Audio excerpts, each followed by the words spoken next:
잘 나오고 있죠. 오늘부터 이제 끝까지 이제 며칠에 걸쳐서 읽을 책은 이 정의롭게 말하기라는 책입니다. 박금자 씨가 쓰신 책이고, 이 정의롭게 말하기, 영어인 political correctness를 이제 번역을 한 말인데, 요즘 PC라는 말 많이 들으시는 분들도 있을 거예요. 그래서 어쨌든 이 정의롭게 말하기라는 책이랑 이게 말하고자 하는 거에 제가 이제 흥미가 생겨서 이걸 읽고 이제 며칠에 걸쳐서 같이 나눠보려고 합니다.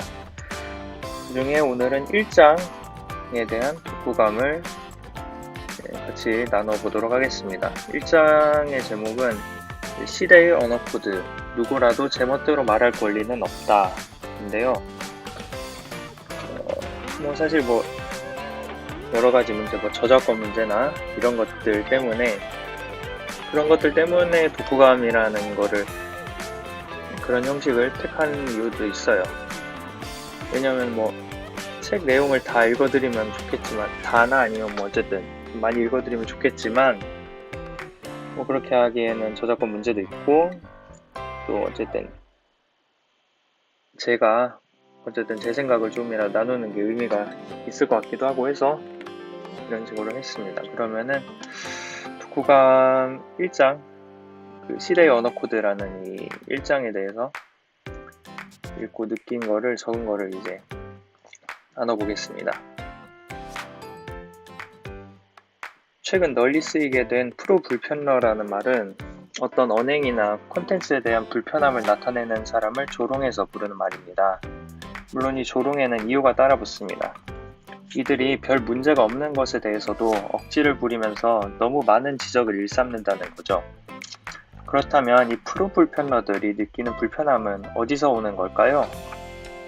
최근에 PC라는 말을 개인용 컴퓨터를 나타내는 경우 외에도 쓰는 경우를 심심치 않게 볼 수 있습니다. 바로 political correctness, 즉 정치적 올바름을 뜻하는 경우입니다. 그들의 불편함은 PC하지 않다고 여겨지는, 즉 정치적으로 올바르지 않다고 여겨지는, 올바르지 않다고 여겨지는 그런 것들에 대한 불편함입니다. 이것은 단지 개인적인 기분이나 취향의 문제일 뿐이다 이러면서 일축되곤 하는데, 사실 이런 무시와 조롱은 정치적 올바름이라는 이 PC라는 개념이 나타나고서 지금까지 숱하게 나타난 행동 유형, 그러니까 패턴입니다. Political correctness라는 말조차도 원래는 그런 올바름을 추구하는, PC를 추구하는 그런 사람들을 비꼬는 말이었다고 하죠. 쟤네는 PC한 거를 추구한대, 이런 식으로 놀리는 말로서 사실은 출발을 했던 거죠. 허스토리라는 이 말을 둘러싼 논쟁이 이런 모습, 이렇게 조롱하고 무시하는 모습의 대표적인 예입니다. 역사를 나타내는 낱말 히스토리에서 남성 소유격 his하고 동일한 부분, 앞에 his를 여성 소유격 her로 바꿔놓은 신조어인데요. 이 이전까지의 역사 기록이나 역사관이 남성 중심으로 편향되어 있다는 비판점에서 나와서 그런 비판을 함축하고 있는 표현이죠. 1970년대 미국과 영국에서 등장한 이 말은 여성주의를 비롯한, 그러니까 페미니즘을 비롯한 정치적 올바름의 담론에서 큰 의미를 가졌습니다. 왜냐하면 정치적 올바름 운동의 범위를 낱말에서 이야기로 크게 넓히게 된 전환점이기 때문이죠.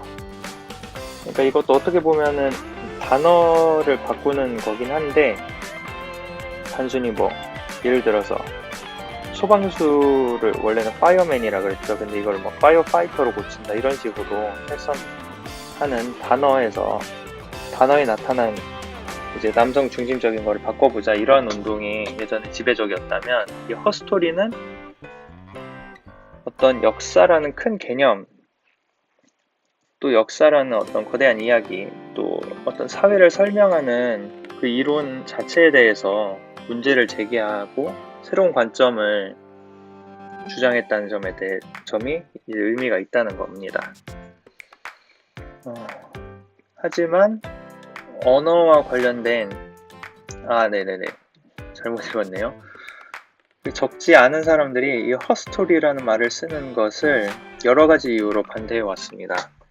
일부 여성주의자들의 비판도 있었고, 히스토리의 his는 어원론적으로 볼 때 남성 소유격 his와는 무관하다는 지적도 있었습니다.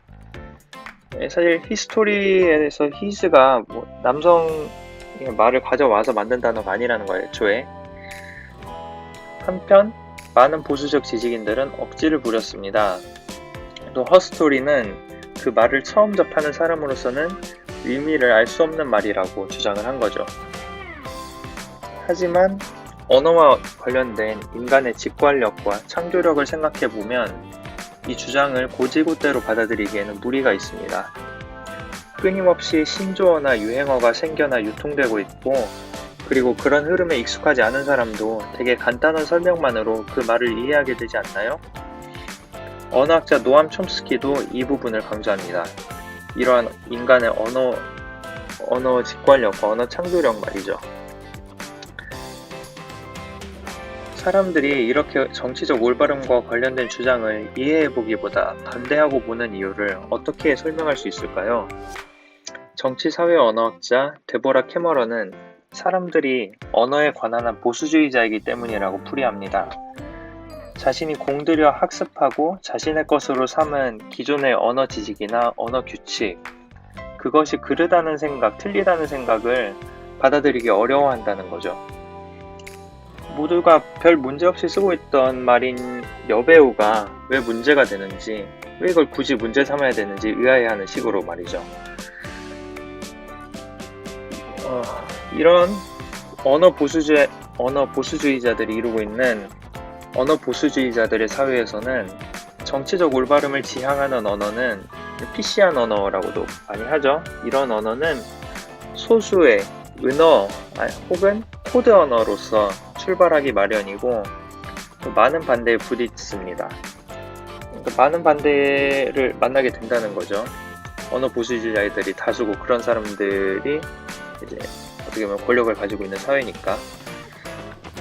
하지만 그럼에도 불구하고 정치적 올바름의 언어는 대중적 언어 속에 자리를 잡아가면서 시대의 언어 코드가 되고 있습니다. 탈북자를 새터민으로, 가정부를 가사도우미로, 병신을 장애인으로 바꿔 부르고 있는 이 사회는 언어 생활에서 다양성을 존중하는, 아니면 최소한 존중하는 척이라도 하는 방향으로 바뀌어간다고 할 수 있을 겁니다. 다양성이라는 말 자체도 정치적 올바름 운동을 하는 진영에서 나온 말이라고 하는데, 이런 걸 보면 시대의 언어 코드가 된 정치적 올바름 언어가 사람들의 언행과 인식, 사고방식에 끼치는 영향은 무시할 수 없을 겁니다. 네, 여기까지고 1장에서 이 저자분 박금자 씨가 책에서 쓴 내용 일부를 조금 읽어드리고 마치겠습니다. 우리가 실제라고 부르는 것을 분석하는 수단도 언어이지만 이처럼 우리가 믿는 실제를 구축하는 수단도 언어다. 언어는 이 문장에서처럼 실제를 만들어내는 기능을 수행한다. 네, 그렇습니다. 약간 이 읽어드린 발췌 부분에 대해서 부연을 하자면 이 문장에서처럼이라고 하셨는데, 이 문장이라는 거는 그거예요. 콜럼버스가 아메리카 대륙을 발견했다. 이거. 사실 이 문장에 대한 문제 제기를 하면서 이 책 1장이 시작을 하고 있거든요. 이 문장이 왜 문제냐 하면은, 발견했다는 거는 미지의 것, 아무도 알지 못하던 거를 처음으로 이제 접하고 처음으로 보고 찾아낸 거를 얘기하는 거잖아요. 발견이라는 게. 근데 생각을 해보면 아메리카 대륙에 아무도 없었던 게 아니죠. 우리가 흔히 표현하기를 아메리칸 인디언이라고 하는 이제 아메리카 선주민들이 있었고, 그러니까 먼저 살고 있었던 사람들이 있었고, 일단 사람들이 있다는 것에서부터 발견을 쓴다는 게 문제가 되는 거죠. 이미 살고 있던 사람, 그러니까 이미 사람이 살고 있던 곳을 발견한다. 그거는 그곳을 처음 간 사람의 입장인 거지. 이거를 모두의 보편적인 역사적 사실로 얘기하기에는 무리가 있는 거죠. 예를 들어서